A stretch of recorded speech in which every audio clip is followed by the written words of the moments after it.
জিয়াউর রহমান ফাউন্ডেশনের প্রেসিডেন্ট। এদেশের 18 কোটি মানুষ, শুধু বগুড়া নয়, শুধু বাগবাড়ি নয়, এদেশের 18 কোটি মানুষের নয়নের মণি, যার অপেক্ষায় গোটা বাংলাদেশ। জিয়াউর রহমান ফাউন্ডেশনের প্রেসিডেন্ট জনাব তারেক রহমান। ধন্যবাদ। বিসমিল্লাহির রহমানির রহিম। আজকে জিয়াউর রহমান ফাউন্ডেশন কর্তৃক আয়োজিত আজকের এই অনুষ্ঠানের, এই মেডিকেল ক্যাম্প অনুষ্ঠানের সম্মানিত সভাপতি ডক্টর ডোনার, মঞ্চে উপস্থিত এই এলাকা থেকে নির্বাচিত এক্স সংসদ সদস্য জনাব হেলালুজ্জামান লালু, ডক্টর পাভেল সহ, মিল্টন সহ উপস্থিত, রুমন সহ মঞ্চে উপস্থিত সম্মানিত অতিথিবৃন্দ, আমার সামনে উপস্থিত ঢাকা থেকে আগত চিকিৎসক বৃন্দ, বগুড়া জেলা বিএনপির বিভিন্ন পর্যায়ের নেতৃবৃন্দ এবং আমার প্রিয় গ্রামবাসী, আসসালামু আলাইকুম। অনেকদিন পরে নিজের বাড়িতে উপস্থিত হতে পেরে খুবই ভালো লাগছে আমার। আজকে মনে হচ্ছে অনেকদিন পরে নিজের পরিচিত মানুষগুলার মাঝে এসে দাঁড়াতে পেরেছি। প্রিয় উপস্থিতিবৃন্দ, আজকে সকাল থেকে এখানে এই যে মেডিকেল ক্যাম্পটি অনুষ্ঠিত হলো এবং এই মেডিকেল ক্যাম্পে আজকে যে চিকিৎসক বৃন্দরা উপস্থিত হয়েছিলেন, তাদের সময় দিয়েছেন, পরিশ্রম করেছেন এই এলাকার মানুষদেরকে বিনামূল্যে চিকিৎসা দেওয়ার জন্য। তার জন্য আমি তার চিকিৎসক বৃন্দকে কষ্ট করে এখানে আসার জন্য, সময় ব্যয় করার জন্য, কষ্ট করার জন্য আন্তরিকভাবে এলাকাবাসীর পক্ষ থেকে আন্তরিকভাবে আমি ধন্যবাদ জানাচ্ছি। এই যে আজকে যে কাজটি এখানে অনুষ্ঠিত হয়েছে, অর্থাৎ মানুষকে, কতগুলো মানুষকে যাদের পক্ষে হয়তো সম্ভব হয় না এরকম চিকিৎসা পাওয়া, অর্থাৎ মানুষকে সহযোগিতা করা বা সাহায্য করা বা তার বিপদে পাশে দাঁড়ানো, এই যে কাজটি, এইটি কেন করা হলো? দেখুন, এখানে আমরা যারা আজকে, আমি বলুন, আমার নেতাকর্মী যারা আছে, মঞ্চে যারা আছে, মঞ্চের বাইরে অনেক মানুষ উপস্থিত আছেন, যারা আমরা সরাসরি বাংলাদেশ জাতীয়তাবাদী দল বিএনপির রাজনীতির সাথে জড়িত। আমরা রাজনীতি কার জন্য করি? আমরা রাজনীতি মানুষের জন্য করি, অর্থাৎ দেশ এবং দেশের মানুষের জন্য আমরা রাজনৈতিক দল হিসাবে বিভিন্ন পরিকল্পনা গ্রহণ করি। দলের পক্ষ থেকে শিক্ষার বিষয়ে পরিকল্পনা গ্রহণ করি, নারীদের বিষয়ে পরিকল্পনা গ্রহণ করি, যারা বয়স্ক মানুষ তাদের ব্যাপারে পরিকল্পনা গ্রহণ করি, চিকিৎসার ব্যাপারে পরিকল্পনা গ্রহণ করি, ছাত্রছাত্রীদের ব্যাপারে পরিকল্পনা গ্রহণ করি, রাস্তাঘাট উন্নয়নের ব্যাপারে পরিকল্পনা গ্রহণ করি, কৃষকের ব্যাপারে বা কৃষির ব্যাপারে পরিকল্পনা, এরকম বিভিন্ন পরিকল্পনা গ্রহণ করি। এবং যখন একটি রাজনৈতিক দল সরকার গঠন করে, সরকারে যেতে সক্ষম হয় জনগণের সমর্থন নিয়ে, তারপরে পর্যায়ক্রমিকভাবে আমরা সেই পরিকল্পনাগুলোর কাজ বাস্তবায়ন করি। কিন্তু প্রিয় উপস্থিতিবৃন্দ, রাজনীতির পাশেও, রাজনীতিটাই তো মানুষের জন্য করা, সেই রাজনীতির পাশেও কিন্তু মানুষের কাজ করা যায়, মানুষের জন্য কাজ করা যায়। কারণ রাজনীতিও করি আমরা মানুষের জন্য, অর্থাৎ মানুষ কিন্তু মানুষের জন্য। আল্লাহ তাআলা আমাদেরকে সৃষ্টি করেছেন সৃষ্টির সেরা জীব হিসাবে, এবং সেই হিসাবে আমাদের দায়িত্ব হচ্ছে, যেমন একজন মানুষ যার পক্ষে সম্ভব, সে যেরকম আরেকজন মানুষ যার পক্ষে সম্ভব নয় তাকে সাহায্য করা, সহযোগিতা করা, একইভাবে মানুষের দায়িত্ব হচ্ছে পৃথিবীর তাবৎ আল্লাহর সৃষ্টি সকল কিছুর প্রতি যত্ন নেওয়া। এবং এই সকল বিবেচনা বোধ থেকেই আজকে থেকে প্রায় 27 বছর আগে জিয়াউর রহমান ফাউন্ডেশনের ভিত্তি প্রতিষ্ঠিত হয়। এবং তারপরে বিভিন্ন সময়ে বিভিন্ন কার্যক্রমে কিভাবে কি কি কার্যক্রম গ্রহণ করা হয়েছে, আপনারা কিছুক্ষণ আগে যে ডকুমেন্টারিটা দেখানো হয়েছে তার ভেতরে আপনারা দেখেছেন। এখন আজকে যেহেতু এখানে মোস্টলি চিকিৎসক বৃন্দ এখানে উপস্থিত আছেন, এখানে চিকিৎসা ক্যাম্প বা মেডিকেল ক্যাম্প একটি হয়েছে, আমি এই অনুষ্ঠানের যেই মূল বিষয়টি সেটির ভিতরে থেকে আমি সামান্য দু একটি কথা আপনাদের সামনে তুলে ধরতে চাই। প্রিয় চিকিৎসকবৃন্দ, সম্মানিত চিকিৎসকবৃন্দ, মঞ্চে উপস্থিত সম্মানিত অতিথিবৃন্দ এবং আমার সামনে উপস্থিত চিকিৎসকবৃন্দ সহ সম্মানিত অতিথিবৃন্দ সহ প্রিয় গ্রামবাসী, যেহেতু এটি আজকে মেডিকেল ক্যাম্প, এই জন্য মেডিকেল সংক্রান্ত বিষয় সংক্ষেপে আগামী দিন আল্লাহর রহমতে বাংলাদেশের মানুষের সমর্থনে বাংলাদেশ জাতীয়তাবাদী দল সরকার গঠনে সক্ষম হলে পরে, ইনশাল্লাহ সরকার গঠন করলে পরে, আমরা দেশের মানুষের চিকিৎসার জন্য কি কি করতে পারি সংক্ষেপে দু একটি আমি তার বিবরণ আপনাদের সামনে তুলে ধরতে চাই যে আমরা পরিকল্পনা গ্রহণ করেছি। এখানে কিছুক্ষণ আগে আপনারা শুনেছেন যে প্রিভেনশন, অর্থাৎ প্রথমেই যদি আমরা ব্যবস্থা গ্রহণ করি তাহলে কিভাবে রোগ বালাই এই বিষয়টিকে আমরা ঠেকিয়ে দিতে পারবো। এই প্রিভেনশন নিয়ে আমরা কাজ করছি। পৃথিবীর উন্নত দেশগুলোতে, সব দেশগুলোতেই, যেমন আমি যে যুক্তরাজ্যে বসবাস করছি, এই দেশে যে সকল নাগরিক বৈধভাবে এই দেশে বাস করে, যে কোনো নাগরিক তার যে কোনো রকমের চিকিৎসা এই দেশের সরকার বহন করে এবং চিকিৎসা ব্যবস্থা নেয়। প্রিয় উপস্থিতিবৃন্দ, এই দেশে জনসংখ্যা হচ্ছে 7 কোটি যুক্তরাজ্যে। বাংলাদেশের জনসংখ্যা প্রায় 20 কোটি অন্তত। এই দেশের সরকারগুলো, যদিও এই দেশটা ভূখণ্ড হিসাবে বড় কিন্তু জনসংখ্যায় ছোট, কিন্তু বাংলাদেশ ভূখণ্ড হিসাবে এই দেশের তুলনায়, যুক্তরাজ্যের তুলনায় ছোট হলো জনসংখ্যার ভিত্তিতে অনেক বড়, বাংলাদেশ 3 গুণ বড়। কিন্তু এই যুক্তরাজ্যের সরকারও এই চিকিৎসা ব্যবস্থায় মানুষকে দিতে গিয়ে হিমশিম খাচ্ছে। তারা একটা ধনী দেশ কিন্তু তারপরেও তারা হিমশিম খাচ্ছে। তাহলে চিন্তা করুন বাংলাদেশের কি অবস্থা হবে। আমরা তো এখনো সেরকম ধনী দেশ হতে পারিনি, এখনো আমরা মধ্যবিত্ত বা একটি গরিব দেশের কাছাকাছি আমরা হয়তো একটা দেশ। আমাদেরকে আরো অনেক দূর যেতে হবে, অনেক পরিশ্রম করতে হবে, দেশটাকে আমাদের গড়ে তুলতে হবে, আমাদেরকে সামনে এগোতে হবে। এখন কিন্তু এই যে চিকিৎসা ব্যবস্থা, বাংলাদেশে যদি 20 কোটি মানুষের, প্রত্যেকটা মানুষের তো চিকিৎসা পাবার অধিকার আছে, প্রত্যেকটা মানুষের। এই যে দেখলেন আপনারা একটু আগে যে ছবি দেখলাম আমরা ডকুমেন্টারিতে, আমরা দেখেছি যে দেখুন হাসপাতালের বারান্দাগুলোতে, হাসপাতালে বেড নাই, বারান্দাগুলোতে মানুষ শুয়ে আছে চিকিৎসা নেওয়ার জন্য।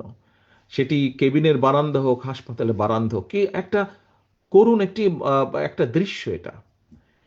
এখন এই যে আমরা যতই হাসপাতাল তৈরি করি, যতই যা করি না কেন, অর্থনৈতিক অবস্থার উপর একটি চাপ পড়ে। এই যে মানুষগুলো আসছে তাদেরকে চিকিৎসা দিতে হয়, ডাক্তার লাগে, নার্স লাগে, হসপিটালে বেড লাগে, অপারেশনের জিনিসপত্র লাগে, ওষুধপত্র সবকিছু লাগে। এখন যুক্তরাজ্যের মতন দেশ হিমশিম খাচ্ছে। হ্যাঁ, এখনো এদের দেশে বারান্দায় রোগী থাকে না, নিচে রোগী থাকে না, বিছানাতেই থাকে, তারপরেও তারা হিমশিম খাচ্ছে। এখন একটি রাজনৈতিক দল, যেই দলটি বিএনপি, যে একটি রাজনৈতিক দল, যেই দলটি মানুষের জন্য কাজ করতে চায়, আমরা চাই দেশের মানুষকে সুস্থ রাখতে, একই সাথে তাদেরকে স্বাস্থ্য সেবা পৌঁছে দিতে। সেই জন্য আমরা পরিকল্পনা গ্রহণ করেছি। এখানে বেশ কিছু মুরব্বী উপস্থিত আছেন। আমি সামনে যে প্যান্ডেল নিচে মানুষ বসে আছেন, বেশ কিছু মুরব্বী উপস্থিত আছেন। মুরব্বী আপনাদের নিশ্চয়ই মনে আছে, এবং অন্যান্য অনেকেই উপস্থিত আছেন, তাদের না দেখলে হয়তো অনেকেরই মনে আছে বা আমরা শুনেছি শহীদ রাষ্ট্রপতি জিয়া রহমানের সময় সারা দেশে একটি পথ ছিল, গ্রামের মানুষ যাতে চিকিৎসা পায়। পল্লী চিকিৎসক নামে একদল মানুষ ছিলেন যারা গ্রামের মানুষকে বেসিক চিকিৎসাগুলো প্রদান করতেন। প্রিয় উপস্থিতিবৃন্দ, আমরা যেটা পরিকল্পনা গ্রহণ করেছি যে ইনশাল্লাহ বিএনপি সরকার গঠন করলে পরে আমরা হেলথ কেয়ার নামে আমরা গ্রামে গ্রামে এইরকম একটি টিম তৈরি করব, যারা মানুষের কাছে যাবে, মানুষকে বুঝাবে যে ভাই এই জিনিসটা খেলে তোমার হার্টের অসুখ হবে না, এই জিনিসটা খেলে তোমার ডায়াবেটিক হবে না, এই জিনিসটা এইভাবে চললে তোমার কিডনির রোগ হবে না। অর্থাৎ মূল যেগুলা যেগুলা যেগুলা অসুখ বিসুখের সাথে জীবন মরণের সমস্যা, মানুষকে আমরা এগুলা বুঝাবো। অর্থাৎ যাতে দেশে কম সংখ্যক মানুষ অসুস্থ হয়, এটি থাকবে আমাদের উদ্যোগ। এখন মানুষ তো কিছু না কিছু অসুস্থ হবেই। মানুষ যখন কম অসুস্থ হবে, সেই কম সংখ্যক মানুষ যখন হাসপাতালে যাবে, আমরা ইনশাল্লাহ আশা করতে পারি তখন হয়তো আস্তে আস্তে একটা পর্যায়ে আসবে যখন অসুস্থ মানুষ যে হাসপাতালে যাবে চিকিৎসার জন্য, তাকে আর ওই মাটিতে শুয়ে থাকতে হবে না, তাকে আমরা বেডের মধ্যেই রাখতে পারবো ইনশাল্লাহ। এর বাইরে যেই মানুষ অসুস্থ মানুষগুলা যাবে চিকিৎসার জন্য, তখন আমরা প্রায় প্রত্যেক মানুষকে চিকিৎসকরা, এই যে একটু আগে শাহজাহান সাহেব বললেন যে এত মানুষ আসে, এত অসুস্থ মানুষ, সেই তুলনায় ডাক্তার নার্সের সংখ্যা কম, আমরা চাইলেও চিকিৎসা দিতে পারছি না। কিন্তু আমরা যদি কম সংখ্যক চেষ্টা করি এবং তার ফলে যদি সরকারের চেষ্টার ফলে যদি কম সংখ্যক মানুষ অসুস্থ হয়, সেই অল্প সংখ্যক মানুষ যখন যারা অসুস্থ হবে হাসপাতালে, তাদেরকে বেটার ভালো চিকিৎসা দেওয়া সম্ভব হবে, ওষুধপত্র দেওয়া সম্ভব হবে। কাজেই আমাদের এইটি একটি লক্ষ্য আছে, আমরা হেলথ কেয়ার তৈরি করব।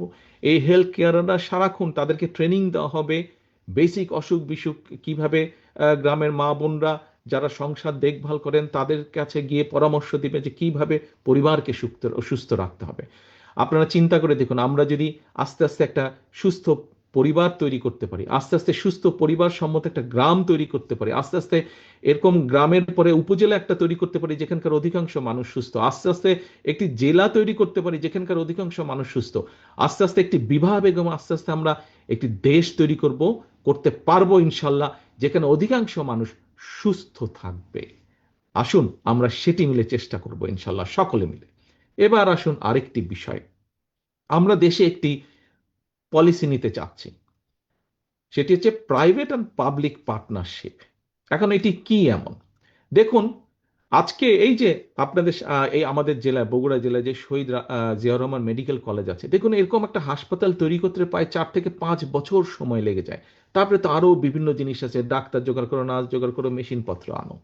কিন্তু আমরা দেখেছি প্রাইভেট সেক্টর এই মুহূর্তে বাংলাদেশের বিভিন্ন হিসাব নিকাশ যা বলে যে সরকারি ব্যবস্থাপনায় যেই সবকিছু অবকাঠামো গড়ে উঠেছে, ইনফ্রাস্ট্রাকচারে অবকাঠামো গড়ে উঠেছে স্বাস্থ্য খাতে, ঠিক মোটামুটি সমান পরিমাণ অবকাঠামো গড়ে উঠেছে প্রাইভেট সেক্টরে।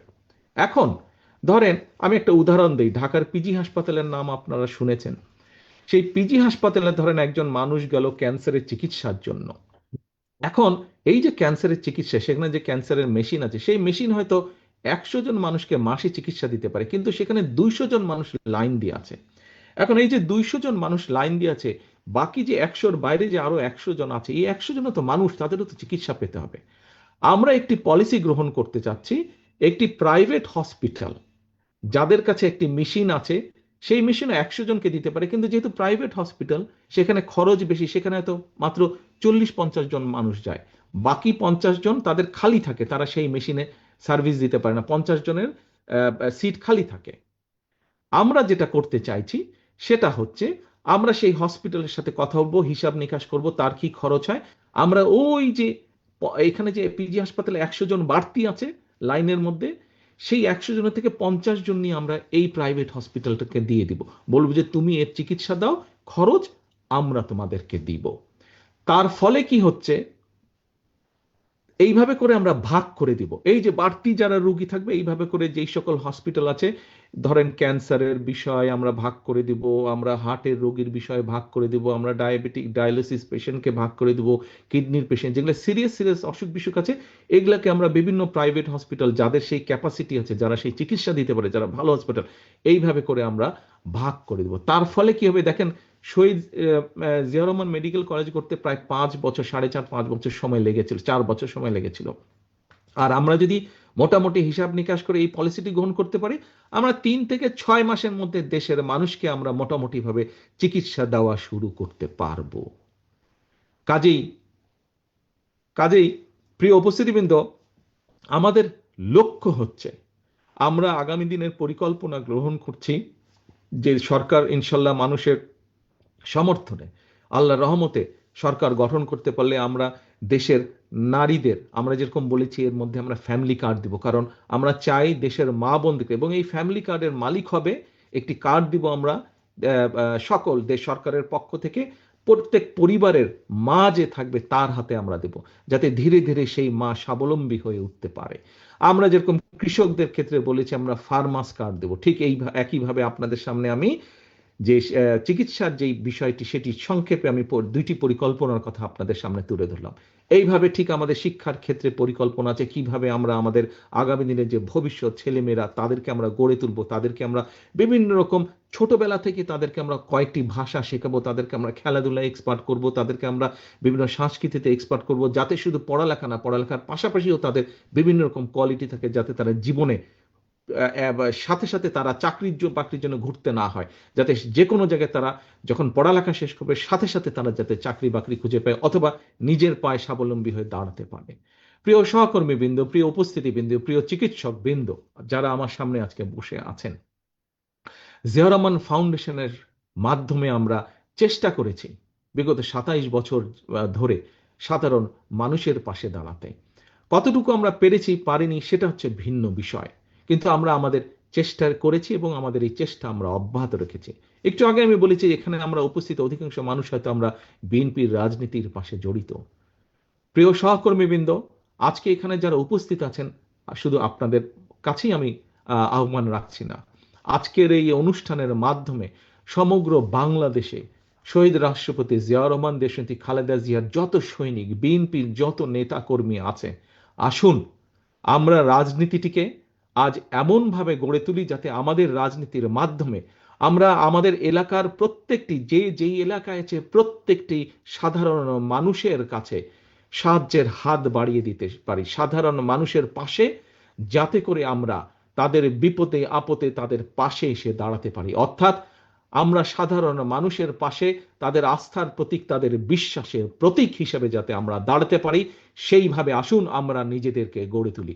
বিএনপির প্রত্যেকটা কর্মী, বিএনপির প্রত্যেকটা নেতাকে আজকে আমরা আমাদের মধ্যে রূপান্তর ঘটাই এবং আমরা আমাদের প্রত্যেককে আজকে জনগণের সেবক হিসাবে আমরা গড়ে তুলতে বদ্ধপরিকর হই। আমরা নিজেদেরকে জনগণের সেবক হিসাবে নিজেদেরকে গড়ে তোলার জন্য শপথ গ্রহণ করি। এটিই হোক আমাদের আগামী দিনের রাজনীতির শপথ, এটিই হোক আমাদের আগামী রাজনীতির পরিকল্পনা, এটিই হোক আমাদের আগামী রাজনীতির লক্ষ্য এবং উদ্দেশ্য। পরিশেষে আমি আবারও জিয়াউর রহমান ফাউন্ডেশনের আজকের এই অনুষ্ঠান আয়োজন যারা করেছেন তাদের প্রত্যেককে আমার পাশে উপস্থিত জিয়াউর রহমান ফাউন্ডেশনের vice president doctor Zubaidur Rahman আজকে এই পরিকল্পনার মাধ্যমে এই অনুষ্ঠানটি সফল করেছেন এবং যে পরামর্শ দিয়েছেন এবং মাঠে থেকে যে মানুষগুলো কাজ করেছেন, জিয়াউর রহমান ফাউন্ডেশনের যে সকল সদস্যবৃন্দ কাজ করেছেন, আমার এই গ্রামবাসী, আমার দলের নেতা কর্মী, ছাত্রদল, যুবদল, বিএনপি সহ যারা কাজ করছেন, প্রত্যেকটি মানুষকে, আমার বাড়ির আঙিনার যে সকল ভাইয়েরা কাজ করেছেন প্রত্যেকটি মানুষকে আবারও আন্তরিকভাবে আমি ধন্যবাদ জানাতে চাই 7,000 মানুষের কাছে আজকে চিকিৎসা সেবা পৌঁছে দেওয়ার জন্য। পরিশেষে আমি আবারও চিকিৎসকবৃন্দ যারা ঢাকা থেকে কষ্ট করে এসে 7,000 মানুষকে চিকিৎসা দিয়েছেন, তাদের পরামর্শ দিয়েছেন, তাদেরকেও আবার আন্তরিক ধন্যবাদ জানিয়ে শুভকামনা রেখে আসুন আমাদের লক্ষ্য এবং উদ্দেশ্য একটাই, বাংলাদেশ এবং বাংলাদেশের মানুষকে সেবা প্রদান। সেই প্রতিজ্ঞা রেখে, সেই শপথ রেখে, সেই প্রত্যাশা রেখে আমার বক্তব্য শেষ করছি। আল্লাহ হাফেজ। বাংলাদেশ জিন্দাবাদ, বাংলাদেশ জাতীয়তাবাদী দল জিন্দাবাদ।